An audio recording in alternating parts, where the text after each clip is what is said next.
مدینہ المنورہ کی ایک گلی سے میرے حضور گزر رہے ہیں تو ایک ایسا مکان بن رہا تھا جس طرز تعمیر کو حضور پسند نہیں کرتے تھے۔ حضور نے رک کے پوچھا یہ کس کا مکان ہے؟ کہا فلاں انصاری صحابی کا۔ حضور نے کچھ نہیں کہا، گزر گئے۔ کسی نے اس انصاری کو جا بتایا حضور نے تیرا مکان دیکھا تھا، چہرے پہ آثار پسندیدگی ظاہر نہیں ہوئے۔ اس نے کہا اچھا، کہا ہاں۔ اس نے کدال لیا اور مکان کو زمین کے برابر کر دیا۔ 2-4 دن کے بعد حضور کا دوبارہ گزر ہوا، دیکھا کہ ملبے کا ڈھیر پڑا ہوا ہے۔ اسے بلایا، کہا میں گزرا تھا، تیرا مکان تھا، آج ملبے کا ڈھیر ہے۔ کہا حضور میں نے گرا دیا ہے۔ فرمایا کیوں؟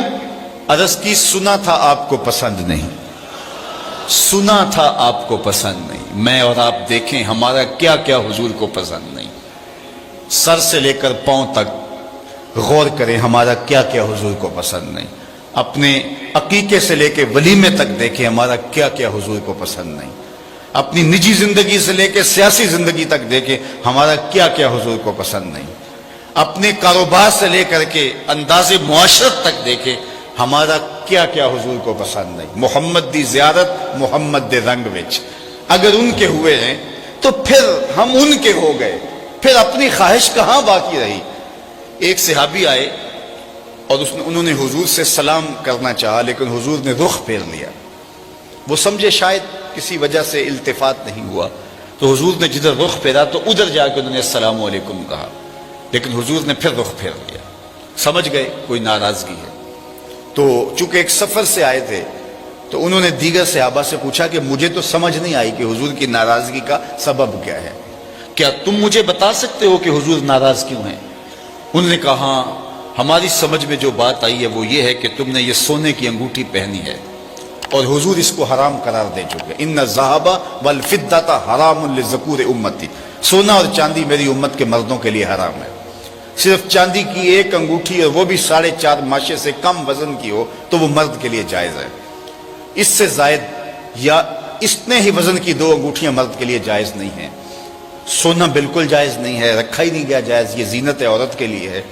تو تو نے یہ انگوٹھی پہنی اور حضور اس کو جہنم کی آگ کا انگارہ قرار دے چکے ہیں، گناہ بے لذت ہے تم کر رہے ہو، تو شاید حضور کی ناراضگی کا سبب یہ ہو۔ وہ آگے بڑھا اور حضور علیہ السلام کی بارگاہ میں حاضر ہو کے انگوٹھی اتار کے حضور کو پیش کرتے ہوئے کہا حضور اس وجہ سے ناراض ہیں؟ تو آقا کریم نے یوں انگوٹھی پھینک دی۔ خیر ناراضگی کی وجہ ختم ہو گئی، مجلس میں بیٹھ گیا، گفتگو چلتی رہی۔ جب مجلس اختتام کو پہنچی، لوگ واپس پلٹے اور وہ بھی واپس جانے لگا تو کسی نے اشارہ دیا وہ سونے کی انگوٹھی تو اٹھا لو، تم تو نہیں پہن سکتے، تمہاری بیوی تو پہن سکتی ہے، قیمتی دھات ہے۔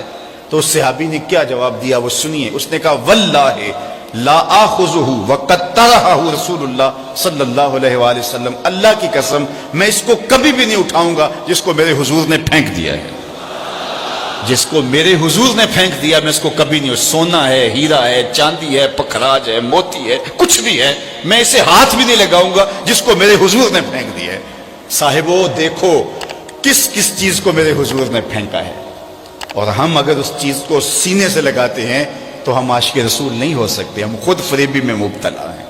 اگر ہم عاشق ہیں، عاشق ہونا آسان نہیں ہے۔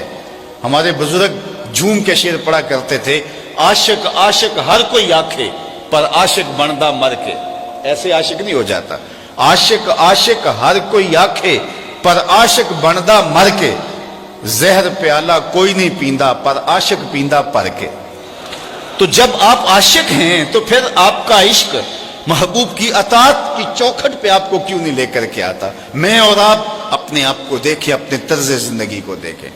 میرے استاد فرمایا کرتے تھے یہ نہ ہو کہ لوگ تمہیں پوچھے تم کون ہوتے ہو اور تمہیں بتانا پڑے جناب ہم مسلمان ہوتے ہیں، یہ دیکھو مذہب کے خانے میں اسلام لکھا ہے۔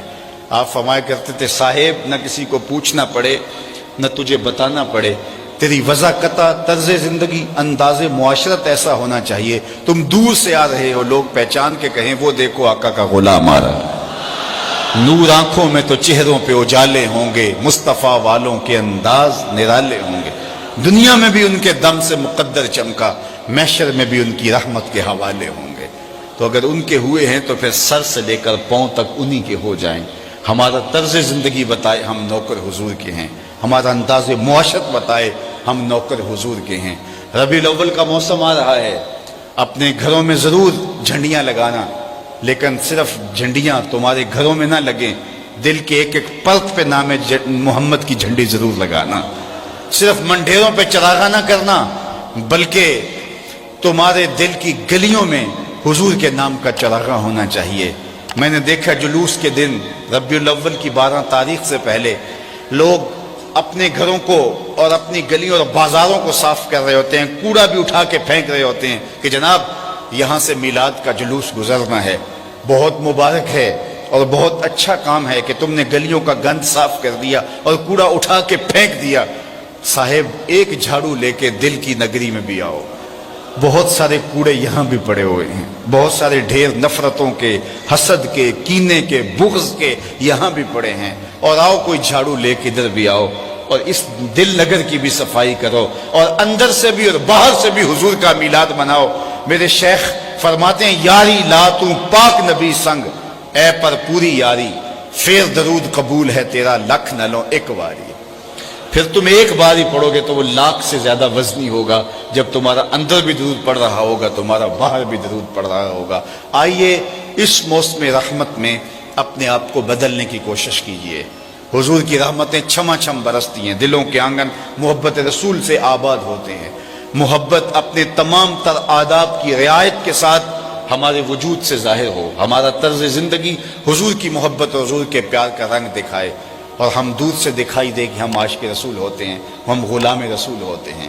اور اگر ہم اپنی خواہش کی زندگی بسر کرتے ہیں اور دعوی عشق رسول کرتے ہیں تو پھر ہمیں بہت زیادہ سوچنا چاہیے۔ اقبال نے کہا تھا چو بنا میں مصطفیٰ خانم درود، از خجالت آب می گردد وجود، عشق می گوید کہ محکوم غیر، سینہ تو از بتا مانند دیر، تا نداری از محمد رنگ و بو، از زبان خود میالہ نام او۔